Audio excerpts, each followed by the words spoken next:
গায়ে অবতীর্ণ হয়েছে ইয়েমেনের ইসলামী প্রতিরোধ আন্দোলন। টানা ইয়েমেনের বাহিনী অজেয় ও প্রতিরুদ্ধ। ইসরায়েলের প্রধান বিমানবন্দর ইয়েমেনের যোদ্ধারা পাল্টা আক্রমণে লোহিত সাগরে মার্কিন বাহিনী আর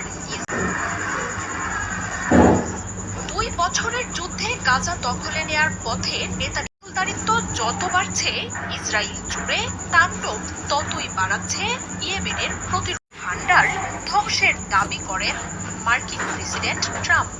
তবে সে কয়েক ঘন্টার বিরতি দিয়ে ইসরায়েল জুড়ে আছড়ে পড়ছে একের পর এক শক্তিশালী ব্যালিস্টিক স্থাপনা নয়, বরং লক্ষ্য বানানো হচ্ছে ইসরায়েলের সামরিক ও গুরুত্বপূর্ণ।